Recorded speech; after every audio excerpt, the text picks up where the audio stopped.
بسم اللہ الرحمن الرحیم. السلام علیکم dear students. My name is Muhammad Wajid and our today's lecture is State System in Political Science. آج کے اس لیکچر میں ہم اسٹیٹ سسٹم کو تھارولی سمجھیں گے اور یہ سمجھیں گے کہ پولیٹیکل سائنس میں جو اسٹیٹ کا کنسیپٹ ہے یہ کیا ہے، اس کی ایولیوشن کیسے ہوئی اسٹیٹ کی، اور اسٹیٹ سسٹم کا فیوچر کیا ہے، پھر مسلم کنسیپٹ کیا ہے اسٹیٹ سسٹم کے بارے میں. تو چلیں سٹارٹ کرتے ہیں. فرسٹ آف آل اس کی اگر ہم ڈیفینیشن کی بات کریں تو اس کو مختلف لوگوں نے مختلف وے میں ڈیفائن کیا. لائک ووڈرو ولسن نے اس کے بارے میں کہا people organised for law within a definite territory, کہ لوگ جو کہ آرگنائزڈ ہوں فار لا، مطلب ایک تو اس کے اندر لوگ ہونے چاہیے، سیکنڈ یہ کہ وہ آرگنائزڈ ہوں فار لا یہاں پہ آپ اس کو گورنمنٹ کہہ سکتے ہیں، with in a definite territory, اور ان کے پاس ایک ڈیفینیٹ ٹیریٹری ہو. تو یہ 3 پوائنٹس ہیں اکارڈنگ ٹو ووڈرو ولسن. اگر یہ 3 چیزیں ہیں تو وہ اس کو ایک اسٹیٹ مانتا ہے، مطلب ایسی یونین جہاں پہ لوگ ہوں اور وہ انڈر لا آرگنائزڈ ہوں اور ان کے پاس ایک ڈیفینیٹ ٹیریٹری ہو، تو according to Woodrow Wilson they are living in a state. پھر لاسکی نے اس کے بارے میں کہا تھا state is a territorial society divided into government and subjects, claiming within its allocated physical area supremacy over all other institutions. اب اس نے بھی تقریباً اس سے ملتی جلتی بات کی ہے. اس نے یہ کہا کہ اسٹیٹ جو ہے یہ ایک ٹیریٹوریل سوسائٹی ہے، سوسائٹی کے اندر لوگ ہوتے ہیں، اور ٹیریٹوریل کا مطلب یہ ہے کہ جس کے پاس ایک ٹیریٹری بھی ہے. 2 چیزیں ہو گئیں. تھرڈ اس نے کہا کہ اس میں گورنمنٹ ہونی چاہیے اور سبجیکٹس بھی ہونے چاہیے، مطلب اس میں لوگ حکومت میں بھی ہوں گے اور ایسے بھی ہوں گے کہ جو حکومت میں نہیں ہوں گے. تو گورنمنٹ جو ہے یہ تیسرا اس کا ایلیمنٹ ہو گیا. اور چوتھا اس نے کہا supremacy over all other institutions, اور اس کے پاس سپریمیسی بھی ہونی چاہیے. سپریمیسی مطلب یہ ایک ایسی پاور ہو کہ باقی تمام اسٹیٹ کے اندر رہنے والے جتنے بھی آرگنائزیشنز ہیں، انسٹیٹیوشنز ہیں، پیپل ہیں، تو یہ سارے اس کے انڈر آتے ہوں، اس کے انڈر کمانڈ ہو، تو اس کو سوورینٹی کہا جاتا ہے. تو یہ بیسک 4 پوائنٹس لاسکی نے اس کے ایکسپلین کیے تھے، اور اسٹیٹ کے اندر یہی 4 پوائنٹس جو ہیں وہ بیسک مانے جاتے ہیں. اور اگر اسٹیٹ کی ایک جنرل ڈیفینیشن دیکھیں تو ہم کہہ سکتے ہیں دا state is a community of people, یہ لوگوں کا مجموعہ ہوگا. آکوپائنگ اے ڈیفینیٹ ٹیریٹری، مطلب یہ کہ اس میں لوگ ہوں گے. سیکنڈ یہ ان کے پاس ایک ڈیفینیٹ ٹیریٹری ہوگی. اب یہ دیکھیں کہ جہاں پہ بھی میں بات کر رہا ہوں ڈیفینیٹ ٹیریٹری کی بات کر رہا ہوں. آرگنائزڈ انڈر اے گورنمنٹ، اور ایک گورنمنٹ ہوگی جو کہ ان کو رول کر رہی ہوگی. which is independent of all persons and associations within its territory and independent of all foreign control or power. کہ وہ جو ہے جو حکومت ہے وہ انٹرنلی بھی بالکل اس کے پاس فری ہینڈ ہوگا، تمام آرگنائزیشنز کے اوپر وہ ہوگی، تمام لوگ جو ہیں وہ اس کے انڈر ہوں گے، اور انٹرنیشنلی بھی کوئی اس کے اوپر پریشر نہیں ہوگا، وہ بالکل فریلی ایکٹ کر سکتی ہے. مطلب انٹرنل اور ایکسٹرنل ساورینٹی جو ہے وہ اسٹیٹ کے پاس ہوگی. اسی طرح سے ایک مونٹی ویڈیو کنونشن ہے 1933 کا. مونٹی ویڈیو جو ہے یہ ایک سٹی ہے، آئی گیس کینیڈا کا شہر ہے. A permanent population living in a definite territory having a sovereign body to run affairs. اب اس کے اندر یہ بیسیکلی اس کو اسٹیٹ کی ڈیفینیشن نہیں کہا جا سکتا، مطلب انٹرنیشنل ریلیشنز میں ہم یہ کہتے ہیں کہ یہ جو اس نے یہاں پہ بات کی ہے اس کنونشن نے، تو یہ ایک کرائٹیریا ڈیولپ کیا گیا ہے اسٹیٹ کے لیے کہ اسٹیٹ کیا ہوگی جس کے اندر پرماننٹ پاپولیشن ہوگی living in a definite territory having sovereign body to run the affairs. وہی 4 باتیں ہیں کہ اس کے پاس ساورنٹی ہوگی، گورنمنٹ ہوگی، ڈیفینیٹ ٹیریٹری ہوگی اور پرماننٹ پاپولیشن ہوگی. تو یہ اسٹیٹ کا کنسیپٹ ہے.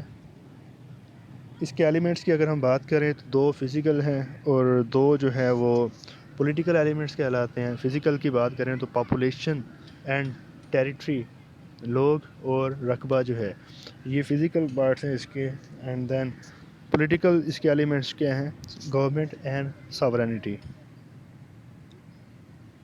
فرسٹ آف آل ہم پاپولیشن کو دیکھتے ہیں کہ ایک اسٹیٹ کے اندر کتنی پاپولیشن ہونی چاہیے کہ ہم اس کو اسٹیٹ مانیں. تو اس کی کوئی بھی ڈیفائنڈ لمٹس نہیں ہے. اگر ہم بات کریں چائنا کی تو تقریباً 1.5 ارب پاپولیشن، انڈیا کی بات کریں تو 1.25 ارب سے زیادہ اس کی پاپولیشن ہے. اور اگر ہم بات کریں ویٹیکن سٹی کی تو لیس دین 1000 اس کی پاپولیشن ہے. تو وہ بھی اسٹیٹ ہے اور وہ بھی اسٹیٹس ہیں. تو اس کا مطلب یہ ہوا کہ جو اسٹیٹس ہیں اس کی جو پاپولیشن ہے یہ ڈیفائنڈ نہیں ہے. تو اگر پاپولیشن کی لمٹس ڈیفائنڈ نہیں ہے اسٹیٹ کے اندر تو پھر ایک اسٹیٹ کے اندر پاپولیشن کتنی ہونی چاہیے؟ اس کے اوپر مختلف لوگوں نے مختلف رائے دی ہے. پلاٹو نے اس کے بارے میں کہا تھا، پلاٹو افلاطون، جو کہ آج سے تقریباً 2500 سال پہلے آیا تھا. تو اس نے یہ کہا تھا کہ اسٹیٹ کے اندر جو پاپولیشن ہے دیٹ شوڈ بی 5040، کہ ایک اسٹیٹ کے اندر پاپولیشن جو ہے وہ 5040 ہونی چاہیے میکسیمم. اس وقت چھوٹی چھوٹی ریاستیں تھیں، سٹی اسٹیٹس ان کو کہا جاتا تھا. ہم آگے چل کے ان کو دیکھیں گے. پھر اسی کے اس کا جو شاگرد تھا ارسطوٹل، اس نے کہا تھا کہ اتنی پاپولیشن ہونی چاہیے کہ جس کو اسٹیٹ ایزیلی مینیج کر سکتی ہے. مطلب یہ کہ اس نے کوئی لمٹس ڈیفائن نہیں کی، البتہ اس نے یہ کہا کہ اسٹیٹ کی جو کیپیبلٹیز ہیں اس کے مطابق پاپولیشن ہونی چاہیے. پھر بعد میں آنے والا ایک اور فلاسفر روسو، اس نے یہ کہا تھا کہ ایک اسٹیٹ کے پاس میکسیمم 10,000 کی پاپولیشن ہونی چاہیے کہ اتنی پاپولیشن کو ایزیلی مینیج کیا جا سکتا ہے. تو یہاں پہ کوئی بھی سمجھ لیں کہ کنسنسس نہیں ہے. آئیڈیلی ایک اسٹیٹ کے پاس کتنی پاپولیشن ہونی چاہیے؟ تو ایک اسٹیٹ کے پاس اتنی پاپولیشن ہو جو کہ اس کی ریسورسز سے مطابقت رکھتی ہو. یہ نہ ہو لائک رشیا کہ آپ کے پاس ٹیریٹری بہت زیادہ ہو، پاپولیشن اتنی نہ ہو، اتنی مطلب آپ کے پاس بہت سارے ریسورسز جو ہیں وہ ایسے ہی پڑے رہیں جن کو آپ یوٹیلائز نہ کر سکتے ہو. یا کینیڈا میں بھی سیم اسی طرح سے ہے، آسٹریلیا کے ساتھ بھی سیم اسی طرح سے ہے. اور نہ کہ یہ کہ آپ کے پاس اتنی پاپولیشن ہو لائک ان پاکستان کی پاپولیشن بہت زیادہ ہے، ریسورسز کم ہے، تو پھر آپس میں ایک کمپٹیشن شروع ہو جاتا ہے، غربت بڑھ جاتی ہے اس چیز سے. تو ایک اسٹیٹ کے پاس اتنی پاپولیشن ہونی چاہیے جو کہ اس کی ریسورسز سے مطابقت رکھتی ہو. باقی اس کی کوئی لمٹس نہیں ہے کہ کتنی اگر آپ کی پاپولیشن ہوگی تو آپ کو اسٹیٹ مانا جائے گا. البتہ وہ جو پاپولیشن ہے وہ ایک ڈیفینیٹ پاپولیشن ہے کہ وہ لوگ پرماننٹ اس کے اندر رہتے ہیں تو ان کو سٹیزن شپ دے دی جاتی ہے، وہ اس کے شہری کہلاتے ہیں. ایک پاکستانی جب باہر بھی جاتا ہے تو بھی وہ پاکستان کا نیشنل مانا جاتا ہے جب تک یہ کہ وہاں کی نیشنلٹی اس کو نہیں مل جاتی. سیکنڈ ہے ٹیریٹری. اگین ٹیریٹری کا بھی سیم وہی میٹر ہے کہ ٹیریٹری اگر ہم بات کریں رشیا کی تو رشیا کا رقبہ تقریباً 1,70,00,000 مربع کلومیٹر کے اراؤنڈ ہے. اور اگر ہم بات کریں مالدیپ کی، ویٹیکن سٹی کی، موناکو کی، تو یہ بہت چھوٹے چھوٹے ممالک ہیں. تو اگین ایک ڈائیورسٹی یہاں پہ آ جاتی ہے. تو جب اتنی بڑی ڈائیورسٹی ہے تو ہیں وہ بھی اسٹیٹس اور وہ بھی اسٹیٹس. تو اس کا مطلب یہ ہوا کہ اسٹیٹ کی جو ٹیریٹری ہے وہ بھی ڈیفائنڈ نہیں ہے. مطلب اس کی لمٹس جو ہیں وہ ڈیفائنڈ نہیں ہے. اسٹیٹ کے پاس اپنی ڈیفائنڈ ٹیریٹری ہونی چاہیے. اوپر میں نے جتنی بھی آپ کو ڈیفینیشنس بتائی تھی اس میں ڈیفینیٹ یا ڈیفائنڈ ٹیریٹری کی بات تھی. تو جو اسٹیٹ کی ٹیریٹری ہے وہ ڈیفینیٹ ہونی چاہیے. مطلب اتنی لائک پاکستان کی ہم بات کریں 7,96,096 مربع کلومیٹر، تو یہ وہ ڈیفینیٹ ٹیریٹری ہے جو پاکستان کی ہے. آلدو اس کے علاوہ AJK کا، گلگت بلتستان کا اینڈ جموں کشمیر کا یہ ڈسپیوٹ تو چل رہا ہے پاکستان کا انڈیا کے ساتھ، لیکن اس کو ڈسپیوٹڈ ٹیریٹری مانا جاتا ہے. لیکن پاکستان کو جو ایک فکسڈ ایریا ہے وہ انٹرنیشنلی ایکسیپٹڈ بھی ہے، ریکگنائزڈ بھی ہے. تو یہ چیز جو ہے یہ بھی ضروری ہے، ایک ڈیفینیٹ آپ کے پاس ٹیریٹری ہونی چاہیے.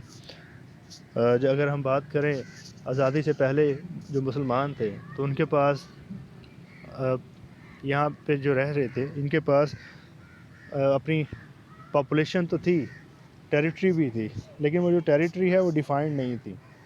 سملرلی اگر ہم جیوز کی بات کریں تو جیوز بھی دنیا میں تو رہ رہے تھے اسرائیل بننے سے پہلے. مطلب ان کے پاس پاپولیشن تو تھی لیکن اپنی کوئی ڈیفائنڈ ٹیریٹری نہیں تھی، تو وہ ایک اسٹیٹ نہیں تھے. جب انہیں اسٹیٹ ملی ہے تو وہ جب ان کو ٹیریٹری ملی ہے تو وہ ایک اسٹیٹ بنے ہیں. یہاں پہ بھی یہ ایک بات ہے کہ اسٹیٹ کی ٹیریٹری کتنی ہونی چاہیے. تو اسٹیٹ کی ٹیریٹری جتنی بڑی ہوگی اسٹیٹ کا اتنا زیادہ انفلوئنس ہوگا. ہم دیکھتے ہیں کہ رشیا ایک بڑی پاور ہے، کینیڈا ہے، چائنا ہے، انڈیا ہے، تو یہ اسی طرح سے برازیل ہے، USA ہے. تو یہ ساری جو بڑی بڑی اسٹیٹس ہیں جو انٹرنیشنلی جن کا بہت زیادہ ہولڈ ہے تو یہ ٹیریٹری کے لحاظ سے بھی بڑی ہیں. جبکہ چھوٹی اسٹیٹس لائک بھوٹان، تو بھوٹان کی انٹرنیشنل لیول پہ کوئی وقت نہیں ہے. تو یہ چیزیں جو ہیں یہ ٹیریٹری کے ساتھ بھی کنیکٹڈ ہیں. تو اس لیے ٹرشکے نے کہا تھا کہ the state is a power and it is an sin for the state to be small, کہ کہ اسٹیٹ جو ہے یہ بیسکلی پاور کا نام ہے، اور اگر کوئی اسٹیٹ چھوٹی ہے تو یہ اس کا گناہ ہے. تو اگر بڑی اسٹیٹس اس کو ایکسپلائٹ کرتی ہیں تو یہ ان کا حق ہے. پھر اس کے بعد ہے جی گورنمنٹ. گورنمنٹ بیسیکلی وہ انسٹیٹیوشن ہے، وہ ایک انسٹرومنٹ ہے جس کے ذریعے اسٹیٹس اپنے افیئرس کو مینیج کرتی ہے. لائک پاکستان کی بات کریں، ٹھیک ہے، آپ کے پاس پاپولیشن تو آ گئی، آپ کے پاس ٹیریٹری بھی آ گئی، تو اب یہ ٹیریٹری کیسے چلے گی؟ پھر تو ہر بندہ کہے گا کہ میں صدر پاکستان ہوں، کوئی بھی کسی کی بات نہیں مانے گا. تو اب اس ساری چیزوں کو مینیج کرنے کے لیے، اس ٹیریٹری کو پروٹیکٹ کرنے کے لیے، اس کے جو ریسورسز ہیں ان کو مینیج کرنے کے لیے، پاپولیشن جو ہے اس کو سمجھ لیں کہ انڈر لا ان کو مینیج کرنے کے لیے تو آپ کو گورنمنٹ چاہیے. تو گورنمنٹ بیسیکلی وہ ایک مشینری ہے جس کے ذریعے اسٹیٹ کے افیئرس کو رن کیا جاتا ہے، اور یہ ضروری ہے. اس کا کام کیا ہوتا ہے؟ یہ پالیسیاں بناتی ہے اور اس کو امپلیمنٹ کرتی ہے، اور اس کے 3 بیسک آرگنز ہوتے ہیں: لیجسلیچر، ایگزیکٹو اینڈ جوڈیشری. اگر لیجسلیچر کی بات کریں تو لیجسلیشن کا مطلب ہوتا ہے قانون سازی. تو یہ پارلیمنٹ ہوتی ہے جو کہ قوانین کو بناتی ہے. پاکستان میں like senate and national assembly, تو یہ ملا کر لیجسلیچر کہلاتے ہیں. پھر اس کے بعد ایگزیکٹو ہے. ایگزیکٹو کا کام کیا ہوتا ہے؟ ایگزیکٹو کا کام ہوتا ہے کہ جو قوانین بنائے جا رہے ہیں، جو لیجسلیچر قوانین کو بناتی ہے، اس کو انہوں نے ایگزیکیوٹ کرنا ہے.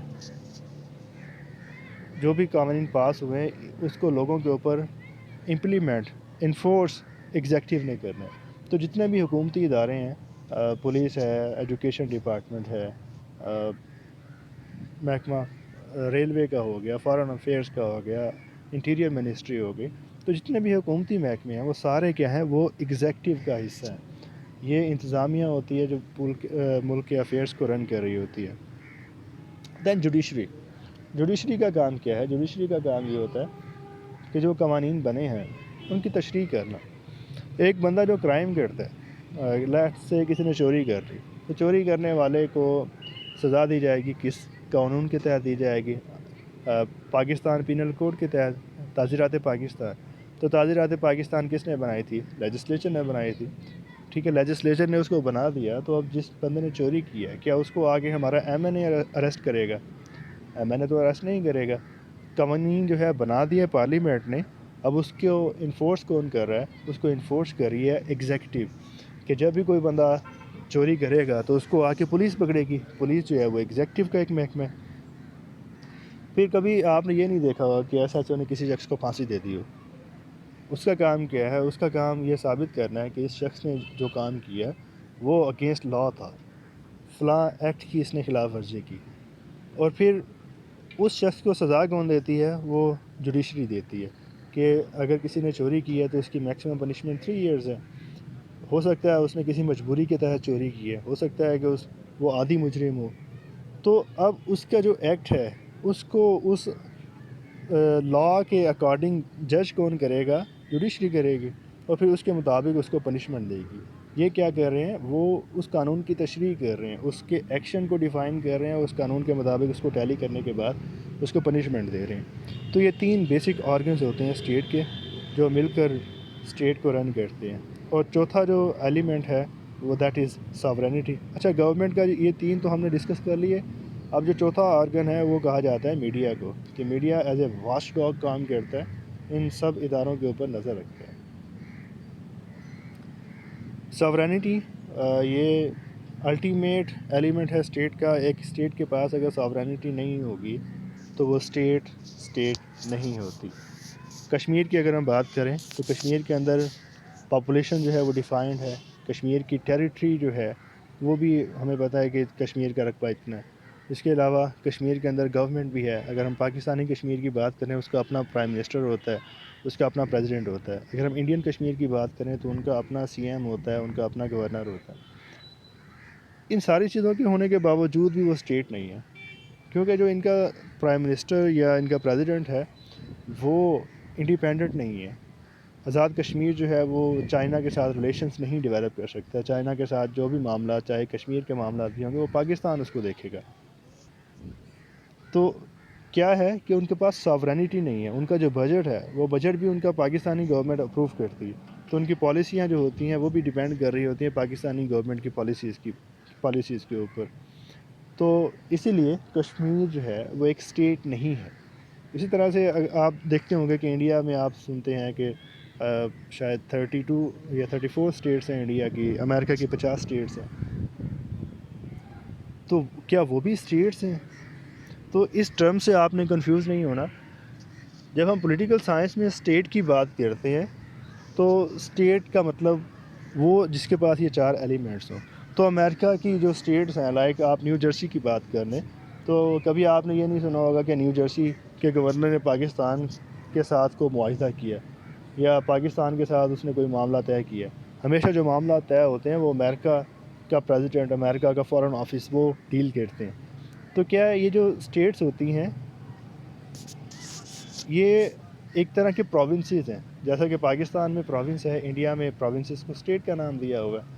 لیکن جب ہم انٹرنیشنل ریلیشنز اور پولیٹیکل سائنس میں اسٹیٹ کی بات کرتے ہیں تو اس سے مراد وہ اسٹیٹ ہے کہ جس کے پاس یہ 4 بیسک ایلیمنٹس ہوتے ہیں اور وہ انٹرنیشنل لیول پر ریلیشنز بنا سکتی ہے، وہ انٹرنیشنل لیول پہ انڈیپینڈنٹلی بیہیو کر سکتی ہے. That is called a state. I hope یہ والا کنسیپٹ آپ کا کلیئر ہو گیا ہوگا. اس کے بعد ہم 2 اور پوائنٹس کو دیکھتے ہیں. اب ایک اور جو ڈیبیٹ ہے پولیٹیکل سائنس میں وہ یہ کہ اسٹیٹ اینڈ ہے یا اسٹیٹ ایک مین ہے. اینڈ اور مینس، آپ لوگ یہ چاہتے ہیں کہ آپ کے پاس پاور ہو، آپ کے پاس اتھارٹی ہو، آپ کے پاس سوشل سیکیورٹی ہو. تو آپ کیا کریں گے؟ اب یہ کیا ہوا؟ یہ آپ کا اینڈ ہوا. مطلب یہ کیا ہے؟ یہ آپ کا گول ہے. تو جو چیزیں ہم اچیو کرنا چاہتے ہیں دیٹ از کالڈ اینڈ. اور جس مین کو ہم اڈاپٹ کرتے ہیں، جس وے کو ہم اڈاپٹ کرتے ہیں دیٹ از کالڈ مین. اب آپ کو اتھارٹی چاہیے، آپ کو سوشل سیکیورٹی چاہیے. آپ نے کہا اوکے میں سی ایس ایس کر لیتی ہوں یا میں سی ایس ایس کر لیتا ہوں. جب میں یہ کر لوں گا تو میں بالکل مجھے ساری چیزیں مل جائیں گی. تو یہ کیا ہوا؟ یہ مین ہوا. یہ وہ سورس ہوا جس کو آپ اڈاپٹ کرنے کے بعد اپنے گول کو، اپنے ایم کو اچیو کرنا چاہتے ہیں. تو جو بھی آپ نے سورس اڈاپٹ کیا دیٹ از کالڈ مین. اور جو آپ ایم اچیو کرنا چاہتے ہیں، جو آپ کا ایم ہے دیٹ از کالڈ اینڈ. اب ایک ڈیبیٹ ہے پولیٹیکل سائنس میں اور یہ ایک تقریباً سارے ہی فلاسفرز نے اس کے اوپر کچھ نہ کچھ بات کی ہے. پولیٹیکل سائنس میں بہت ساری ڈیبیٹس ہیں، ان میں سے ایک ڈیبیٹ یہ بھی ہے، وہ یہ کہ انسان کے لیے اسٹیٹ بنی ہے یا اسٹیٹ کے لیے انسان ہے. اگر تو اسٹیٹ انسانوں کے لیے بنی ہے تو پھر اینڈ کیا ہوا؟ انسان ہوئے. اور اسٹیٹ کیا ہوئے؟ مین ہوئی. مطلب اس مین کے ذریعے ہم کیا کر رہے ہیں، اس سورس کے ذریعے ہم کیا کر رہے ہیں؟ وہ جو اینڈ ہے، مطلب جو ہیومنز ہیں ان کی خوشی کے لیے اسٹیٹ کام کر رہی ہے، ان کی سیٹسفیکشن کے لیے کام کر رہی ہے. تو یہ والا جو ویو ہے اس کو یوٹیلیٹیرین ویو کہا جاتا ہے. اور جو دوسرا ویو ہے وہ اس کے بالکل اپوزٹ ہے. وہ یہ کہتا ہے کہ جو ہیومنز ہیں وہ مینز ہیں اور جو اسٹیٹ ہے وہ اینڈ ہے. اگر ہم دیکھیں جو قدیم بادشاہت تھی اس میں بھی کیا ہوتا تھا کہ ریاست کے نام پہ سارا کچھ ہو رہا تھا. جو مغل حکومت کر رہے ہوتے تو انڈیویجولس کی تو وہاں پہ کوئی رائٹ نہیں تھی. اسٹیٹ ہی پاورفل تھی، بادشاہ جس کو چاہے جتنی چاہے پنشمنٹ دے دے. تو اس کا جو قدیم کنسیپٹ رہا ہے وہ یہی رہا ہے کہ جو اسٹیٹ ہے وہ بیسیکلی ایک اینڈ ہے اور جو ہیومنز ہیں وہ مینز ہیں. اس کا مطلب یہ ہے کہ اسٹیٹ لوگوں کے لیے کام نہیں کرے گی، لوگ کام کریں گے اسٹیٹ کے لیے. ہیگل نے بھی اس کے بارے میں کہا تھا. اس نے کہا تھا کہ state has all rights against human and its authority can not be limited. کہ اسٹیٹ جو ہے اس کی اتھارٹی فائنل ہے، اس کی جو ساورینٹی ہے وہ فائنل ہے. اس کے پاس تمام اختیارات ہیں. جہاں پہ اس کو لگتا ہے کہ کوئی انڈیویژول اسٹیٹ کے خلاف جا رہا ہے تو وہ اسٹیٹ اس کے ساتھ جو چاہے کر سکتی ہے. جمال کشوگی شاید جس کو سعودی عرب نے مروایا تھا، وہ اس بات پہ مروایا تھا کہ وہ اسٹیٹ کے خلاف مطلب ان کو لگتا ہے اس کی جو ایکٹیویٹیز ہیں وہ اینٹی اسٹیٹ ہیں. تو کیا ہے، اسٹیٹ نے اپنی پروٹیکشن کے لیے یا اپنی سیٹسفیکشن کے لیے اس شخص کو مروا دیا کہ انڈیویژول کی کوئی ویلیو نہیں تھی. تو کنگ شپ جو ہے، اس طرح سے جو اتھارٹیرین حکومتیں ہوتی ہیں ڈکٹیٹرشپس ہوتی ہیں وہاں پہ اسی طرح کا کنسیپٹ پایا جاتا ہے کہ اسٹیٹ جو ہے وہ ایک مین ہے، سوری وہ ایک اینڈ ہے، اور جو ہیومنس ہیں دوز آر مینس. اگر ہم دیکھیں مشرف نے بھی یہ نعرہ لگایا تھا سب سے پہلے پاکستان، مطلب یہ تھا کہ individuals have to sacrifice their wills before the will of state.